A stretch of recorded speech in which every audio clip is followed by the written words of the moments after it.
Halo teman-teman, sesuai judul thumbnail video ini, saya akan membahas tentang CRUD atau Create, Read, Update, dan Delete.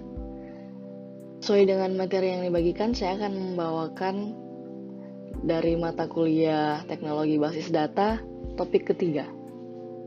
Pertama-tama kita akan membahas fungsinya dulu. Fungsi CRUD, seperti namanya, keempat fungsi ini merupakan fondasi kerja sebuah database.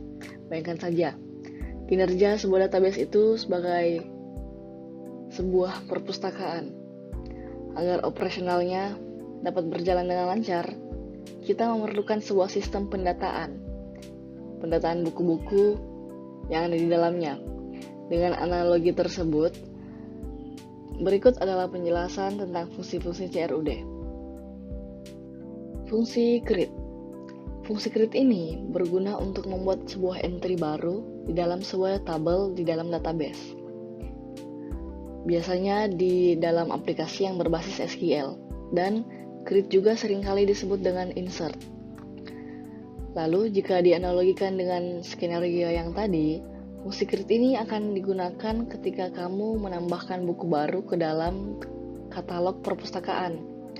Buku tersebut akan ditandai dengan identitas khusus agar lebih mudah untuk diakses di kemudian hari. Kemudian fungsi read. Fungsi read ini berguna untuk membaca entry data yang sudah terdaftar dalam database. Tapi fungsi ini tidak memberikan kita akses untuk mengubah data yang telah tersimpan di dalam database. Contohnya seperti ini.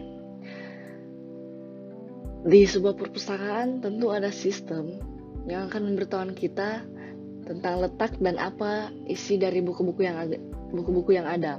Nah, sistem ini yang menjadi padanan dari fungsi read dalam konsep CRUD. Fungsi update. Fungsi ini berperan penting untuk memperbarui entry data ketika informasi yang di dalamnya memerlukan perubahan. Dengan fungsi ini kita dapat mengubah detail dari sebuah entry di database. Bayangkan saja, fungsi ini ketika kita ingin mengganti buku yang kita pinjam atau menukarnya dengan judul yang lain, fungsi ini tentunya sangat diperlukan untuk menciptakan database yang dinamis dan progresif. Fungsi yang terakhir ada delete. Seperti namanya, fungsi ini berguna untuk menghapus entry data yang sudah tidak diperlukan dalam database. Saat menggunakan fungsi ini, kita dapat mengakses detail sebuah entry dan memberikan perintah, lalu sistem akan menghapusnya dari database. Kenapa CRUD itu penting? Ada banyak alasan kenapa CRUD ini istilahnya menjadi harga mati dalam back-end development dan programming. Berikut ini adalah alasannya. Yang pertama, populer di berbagai bahasa pemrograman. Fungsionalitas CRUD ini memang menjadi fondasi bahasa pemrograman yang dinamis dan fungsional. Buktinya banyak pemrograman populer yang mengimplementasikannya seperti SQL, Ajax, Python, Java, dan lain-lain. Tak hanya itu, ada juga berbagai framework pemrograman yang mengadopsi dan mendukung CRUD ini, seperti CodeLiteral, React.js, dan Laravel. Dengan kata lain, kita tidak akan rugi jika mengimplementasikan CRUD ini ke aplikasi atau proyek kita. Kedua, mempermudah memahami operasi pemrograman. Seperti yang kita tahu, dalam bahasa pemrograman memiliki ratusan bahkan ribuan fungsi yang cukup membingungkan. CRUD ini adalah sebuah fungsi yang dasar ketika kita sudah paham benar, dan ini akan sangat membantu kita dalam mempelajari fungsi-fungsi yang lebih kompleks. Dengan memahami CRUD ini dan cara kerjanya, kita akan memiliki modal yang lebih besar dalam mempelajari fungsi-fungsi di berbagai bahasa atau framework pemrograman. Dan yang ketiga, meningkatkan performa user interface. Dengan adanya fungsionalitas CRUD ini, juga akan memudahkan developer untuk mengembangkan sebuah website atau aplikasi dengan UI yang lebih fungsional dan akurat. Ini akan menjadi sangat penting, terutama kita sebagai user akan melakukan perubahan seperti mendaftar akun, mengetik komentar, dan lain-lain. Bagaimana cara kerja CRUD?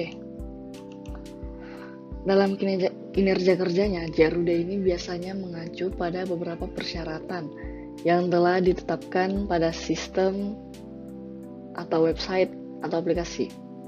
Agar lebih mudah dipahami, berikut contoh yang sederhana yang telah saya rangkum di website media sosial dengan asumsi bahwa user dapat pertama membuat akun, lalu login, lalu user akan mengubah atau mengisi data dirinya, lalu user bisa menghapus atau akan menghapus informasi pribadi. Ketika user telah mendaftarkan diri ke media sosial tersebut, maka server akan membaca hal tersebut, hal yang telah user isi, dan aktivitas user tersebut akan dikatakan sebagai perintah create. Ketika pengguna tersebut telah login ke akunnya dan mengakses konten, maka server akan menangkapnya sebagai perintah read.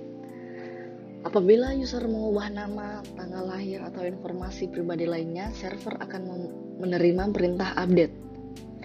Ketika pengguna menghapus foto profil atau akun, maka server akan menjalankan perintah delete. Penerapan konsep CRUD. Secara singkat, hampir semua aplikasi atau website yang menggunakan relational database sangat bergantung pada fungsionalitas CRUD ini. Nah, hanya itu, segala bentuk aplikasi yang mengizinkan pengguna untuk membuat akun juga sangat bergantung pada CRUD. Seperti Berit ini,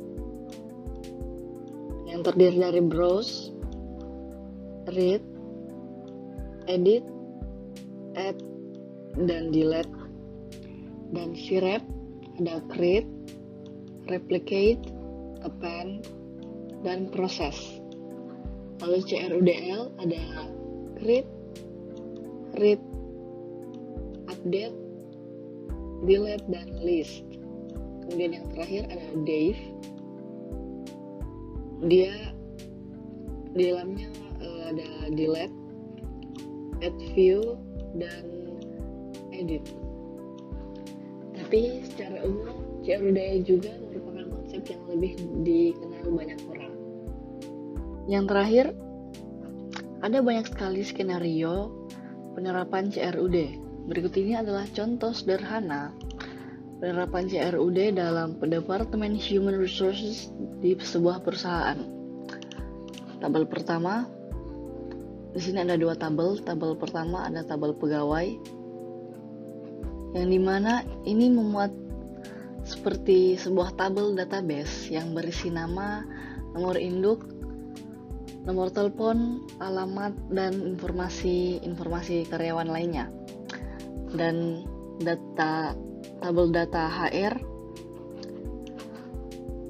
sebuah tabel dalam database dengan informasi payroll, gaji, masa kontrak, catatan, pelanggaran, dan lain-lainnya. Baik, itulah tadi penjelasan singkat tentang CRUD, create, read, update, dan delete. Kurang dan lebihnya mohon dimaafkan, semoga bisa dipahami. Terima kasih.